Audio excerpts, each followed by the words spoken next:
what I'm going to do is I'm going to just kick off by telling you a little bit about Pingala and what we do. Whereabouts?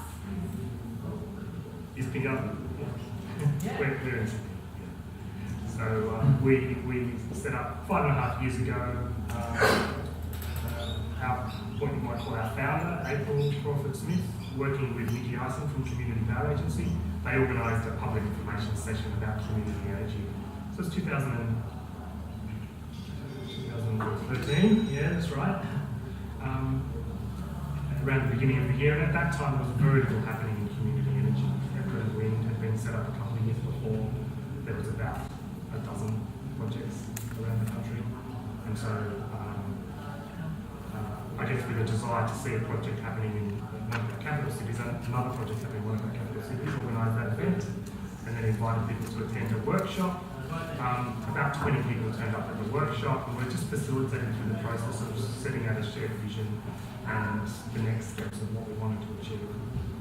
Should be working. Should be working. Excellent. Hey, fans and everything. Fantastic. Just in time. Cool.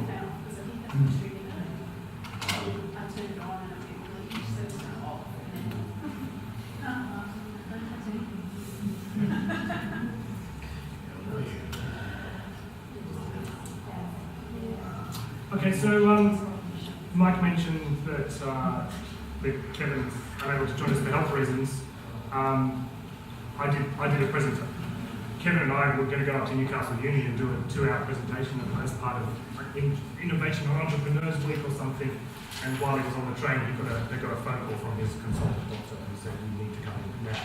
And he got off at Chatswood. And I went on up to Newcastle and did a 2-hour presentation. So this is going to be a very condensed version, down to 20 minutes version of that 2 hour, an hour and a half presentation. And then we'll have a little bit of time for Q&A at the end. So quickly introducing Pingala. What we really articulated that day when we had that workshop, and we've really refined it since, is this idea that there's something fundamentally wrong with our energy system. It's fundamentally broken. It's played out on our TVs every night in the news, has been for the last few years. So there's pretty strong evidence that that's the case. But one of the best ways I know how to explain it, to explain why we're so driven with this vision for fairer energy, is to tell the story of where our energy currently comes from. And it's a story that starts with an awful black hole in the ground. We dig up coal, we truck and train it to a power station, we burn it, and we make electricity. We transmit it to our cities through those transmission lines, and hey, we get to enjoy power most of the time. And the problem we have is that there's a big disconnect between us enjoying that wonderful thing that is electricity and those communities that are negatively impacted. Literally destroying their landscape. Look at that. It's unbelievable. That's the Hunter Valley. But more worrying, I think, is the health impacts on those communities. I watched a documentary about the fire in Melbourne recently, and you'll be familiar with that story. And obviously there's an interesting piece about earthwork that is sort of almost coming out of that. If we think about that, then we think about who's actually getting the benefit of owning and profiting from this. It's far too often shareholders in a distant stock exchange in Sydney, if you're lucky, more likely overseas. So there's a massive three-way disconnect. And so what we're trying to do is we want to make fairer energy by bringing people closer together. There we go. I guess what you call second from the left is Amy. So you've been with us for a long time on our journey, or were with us for a long time on our journey. But we've always been a large and fairly cohesive team, and even to today, it's been one of our strengths as an organisation. We have a large group of people behind us, and I think that's largely derived from the fact that we're a capital city-based group. One of the resources we have is lots of people, and we're really, I guess, conscious of that, and very thankful for it and mindful of it as well. The project that we've done might mean some of you might have heard of us is that we install solar panels on the roof of a craft brewery in Newtown called Young Henry's. Cool suburb, cool product, cool brewery. You walk in there, these guys are all wearing big beards and tats, and you feel super uncool talking to them, and you feel super cool associated with them. That's Oscar, one of the founders of Young Henry's, and my advice to us to start out community energy group is do a project with a craft brewery where you walk in, they've got big beards and tattoos. Good publicity. Funny, because we spoke to them about, we'll help build your brand and connection to community, but I think we get a lot more out of it than they do. But those guys are awesome. And so we really came off the back of that. It's been a couple of years since that project actually happened. We haven't even done anything since. But we came off the back of that, and over a period of time, we realised that we'd only done this small project on the roof of the brewery, hadn't achieved much, but we'd actually also built this big, very big but intangible thing. So we've got a very big brand profile and reputation, much bigger than this piddly little 30 kilowatt system that we installed. And so what we've been trying to do, it's been a huge effort amongst the volunteers, is to do justice to the brand profile and reputation and not be satisfied with just dribbling on and doing a few more of those small projects. And so at the moment we've got 5 major strategic initiatives that we're working on, and it's worth me explaining this to you, even though it's not what I'm here to talk to you about, just so you can understand contextually where it sits in the broad picture of what it is that we do as an organisation. So, not content to continue doing more of those, but the first strategic initiative, of course, is to do more of those, financing solar on the roofs of local businesses. And so we've been out there, and we're currently in the process of raising the funds and finding the investors to do another awesome craft brewery in Sydney, this time in Manly, and it's called Four Pines, and many of you will be familiar with Four Pines here. So we do plan to continue to do more of those business projects, but we're also really keen to make sure that as many households can participate in the solar revolution. So we're doing a solar bulk buy across Sydney. So Shine Hub recently worked with Geelong's sustainability group to do a big bulk buy in that area. We're working with Shine Hub to cover all of Sydney. So a really large scale bulk buy. We're aiming for 1,000 households in this 2-month campaign. The third one is really what we call solar gardens. So not every household has a sunny roof they can install solar onto. And so we're working on a way to allow every household to participate in owning and benefiting from solar by having a reduction in their energy bills. That's what a solar garden is. And the phrase is meant to invoke a community garden. So if you think about it that way, if you don't have a plot of land to grow your own veggies, but you want to grow your own veggies, go and join a community garden. You'll get your allotment and you can grow your veggies. Don't have a roof, go and get your allotment of solar panels and you can make your own energy in it comfortably. Okay? We've always done work in support of communities in need, and then this 5th initiative, which I think is going to kind of be the one that really wraps everything up and makes everything all work together, is this thing we're here to talk to you about today called Pre Power. So Pre Power is, as it says there, a national ecosystem of energy crops. So thank you to NENA. I was at the conference last year in Brisbane, and I was sitting outside in the courtyard on the second day at a table, and this guy sat next to me, and I started chatting to him, and I said, "What's your name?" And he said, "Kevin." I'm like, what are you here to do? And he started telling me some really crazy stuff. He was telling me how he was doing a session on how we didn't need to use interest in our financial systems anymore. And my head started sort of spinning, but I was fascinated by it. And that conversation led to another conversation I was really interested in. I actually didn't get to go to this session, which is a sad shame. But I really chased him up. I was really fascinated by what he said. And since then, and with Mike's help as well, we've been collaborating and developing these concepts. And so here we are, a year later, and we're sort of soft launching Pre Power across this month and next month. So membership is now open. We've got a new co-op which is about to be formed, I took a phone call from the Registrar of Co-ops in the ACT today, clarifying something about our application. This is all happening right now, so thanks to NENA. And we'll talk about what the future looks like at the end. It's an interesting sort of narrative arc. So what is Pre Power? Well, it's about consumers being in control of their own energy assets. It's about keeping the money that's flowing out of communities in the form of energy bills within those communities. It's about giving local people the opportunity to invest in energy infrastructure that's located within their own communities. One of the best ways to describe it is to say that it's a bit like a franchise model. So if you want to start a sandwich shop in your neighbourhood, you could go and figure out what name to give your business, to get a graphic designer to do all the branding, to figure out all the supply chain, to design the menu, lease your premises, all of that stuff, or you can just become a Subway franchise owner, and they'll do all the hard work for you. So this is a bit like that. So if you love the idea that you can have your own community owning its own energy assets, then you can become a Pre Power Co-op member and form your own local version of a Pre Power Co-op. And we'll make it as easy as possible for you to establish and to operate an energy co-op in your local area. We think the last 2 points there are socially connected and limited size. We think that there's something really important about keeping the size of these co-ops to a sort of a maximum size. So maximum size where everyone knows each other, so that they're socially connected. We don't know what that size is, but we're guessing it's between 100 and 300 people, like 300 maximum, something like that. And there's another reason why we think the size should be limited is because we have this idea that one of the drivers for demutualisation of cooperatives is that they become a bit of a honeypot.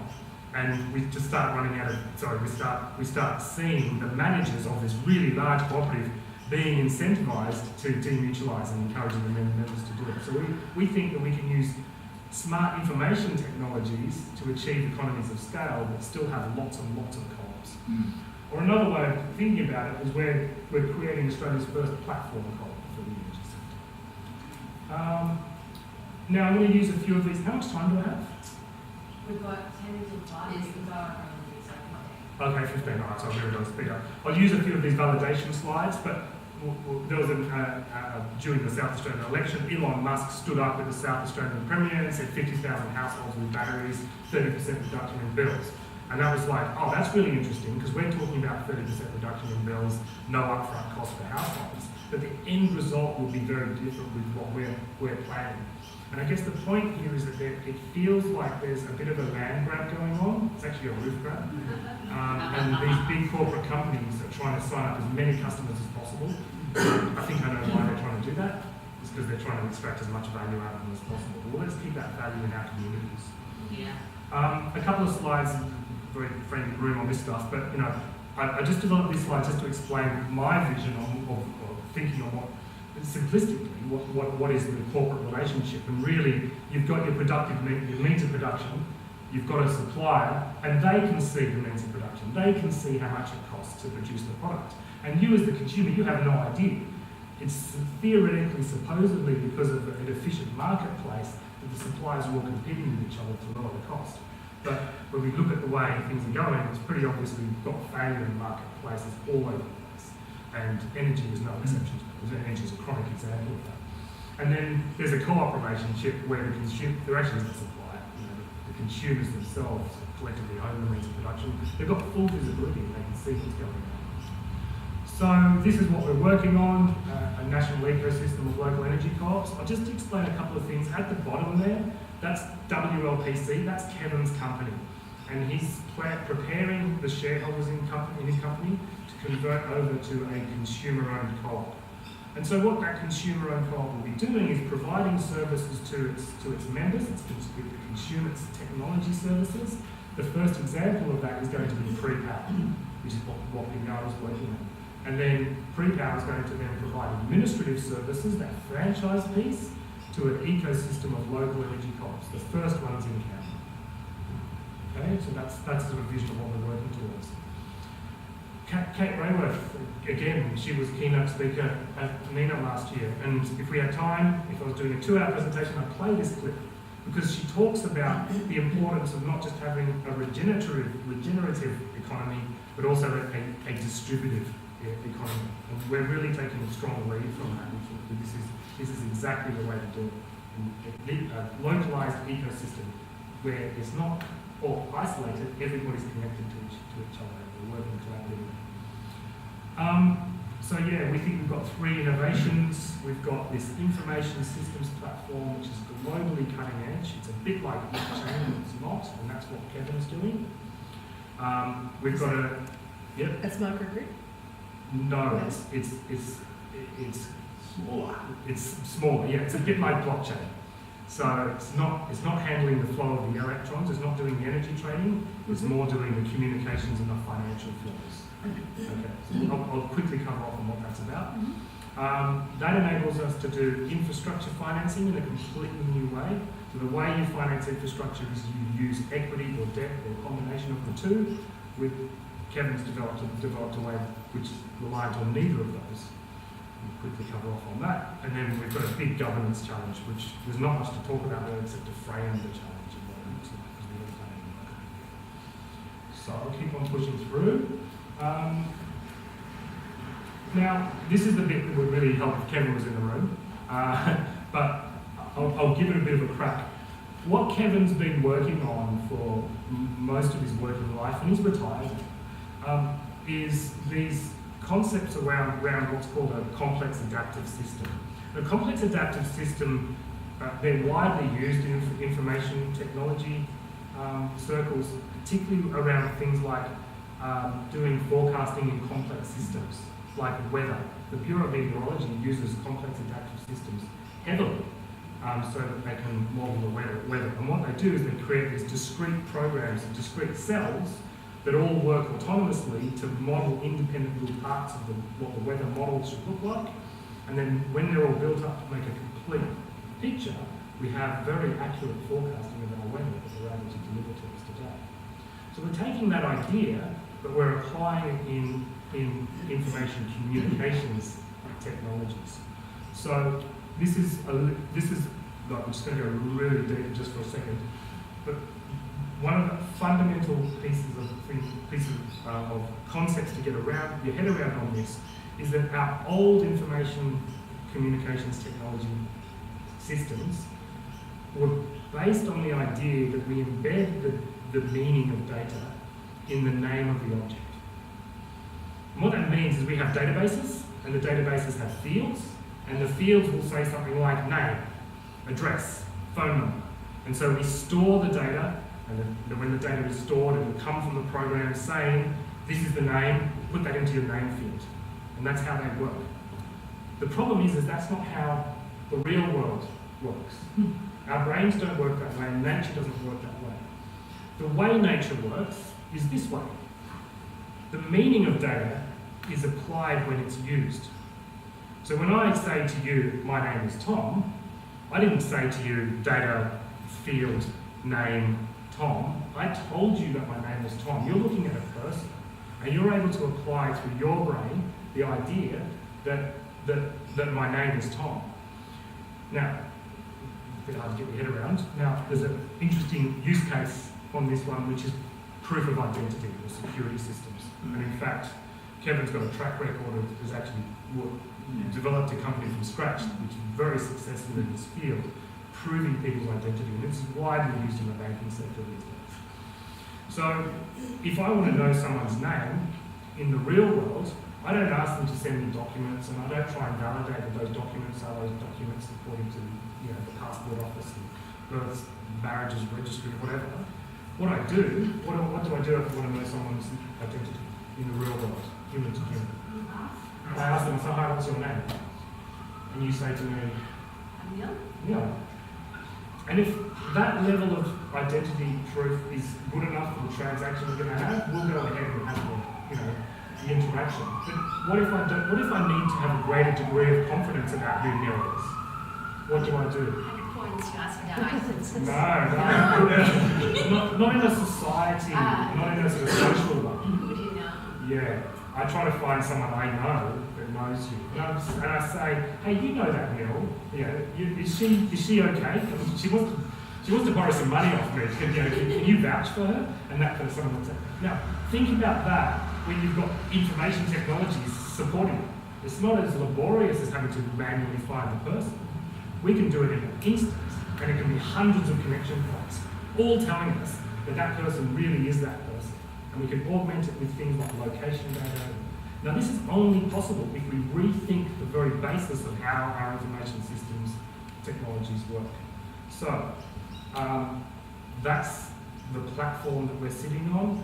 There's two projects out there that I point to. One is Solid, and the inventor of the internet is working on this, and they're applying exactly these same techniques in the networking layer of the internet. And the idea is to give users of the internet control over their own data. And that's kind of what we're trying to do as well, users of energy control over their own data. And the other one is Holochain, which when you start looking at it, sounds like another one of these blockchain solutions. But when you look, scratch the surface and look deeper, we think they're doing exactly the same thing as Kevin's technology. And that's fine. We don't think there should be one solution. We think there should be many of these new solutions building the new light. And I guess blockchain is pretty amazing, but where's blockchain going? And we would say we think blockchain is going towards these more distributed systems, that are not constrained by the friction of the platform.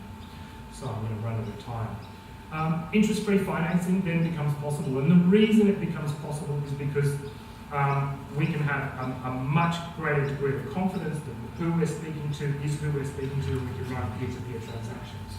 And so the way that we're going to do this financing of infrastructure, the thing about infrastructure is that it's very long-lived, and renting money is really expensive. And renting money is our code for equity, so giving shares to shareholders, then being paid a dividend each year, or borrowing or debt, which is borrowing money and paying interest each year. Long-lived infrastructure, when you're paying a percent and a dividend each year, those costs really stack up. And typically that leaves our communities. So think of our energy model. So for example, if I pay 5% dividends, which is a really low dividend actually, most companies would not do very well if they were only offering 5% dividends, and I pay that over a 20-year period, what's 5%? It's 1/20. So if I do 20 years at 1/20th, I've got another whole. So we've doubled the cost of our infrastructure if we do that. And what we can do instead of paying external debt providers, external equity holders, those people on the stock exchange, what we can do instead is we can find the money from within our own community, particularly and hopefully from the people that are actually consuming the energy. And instead of giving them a return on the investment in the form of dividends or interest, we can simply give them more product at a lower price. So we can give them a discount each year instead. So how do we do that? How do we actually find all the money to pay for the infrastructure up front? Well, we pre-sell the productive output that the asset is going to generate. Solar panels, we pre-sell the electricity that those solar panels will produce in their lifetime. No, we don't sell all the energy that they'll produce, we only sell enough to pay for them. And they'll produce a lot more electricity than it costs to pay for them. And so we're already ahead, and what we can then do is, in return for prepaying, we can give you a discount. And we think we can give you a discount which is approximately 50%. So electricity at half the price. So like you're paying 5 years worth of electricity up front, is it something like that? 20 years actually. 20 years? Yeah. Which is about the cost, well, and what would that equate to? It would equate to the cost of installing those solar panels on the roof. Yeah. So if it costs you $5,000 to install solar panels on your roof, it will cost you $5,000 to invest.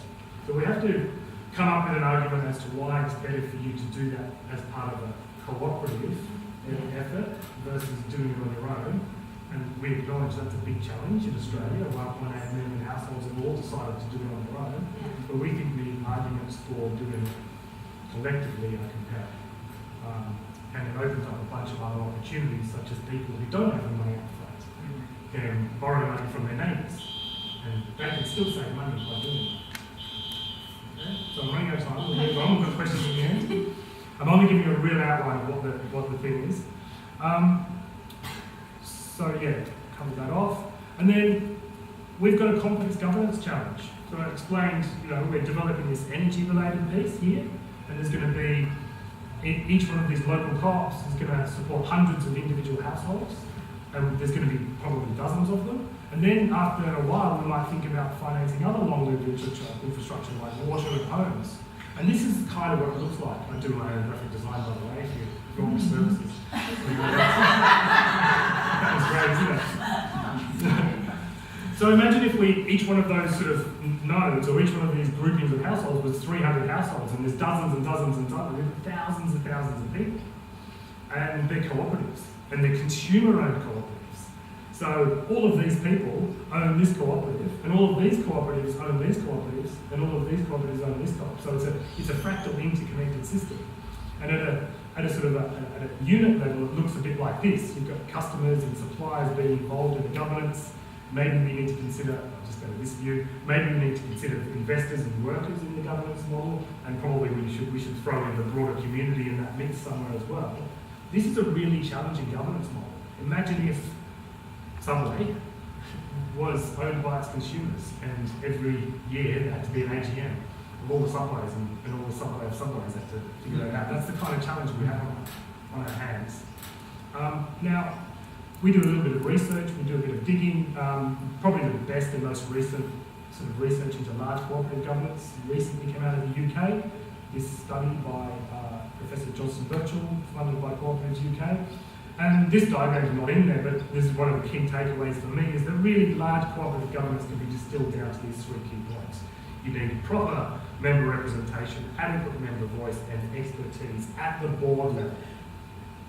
But I find it really interesting that in this sort of social enterprise space we're all here for, this new economy work, there's a parallel stream, which is the new democracy stream. And there's a bunch of people out there saying democracy's broken. And one of those people is Brett Hennig from the Democracy Foundation in the UK. And there's a bunch of people from New Democracy Foundation in Australia saying the same thing.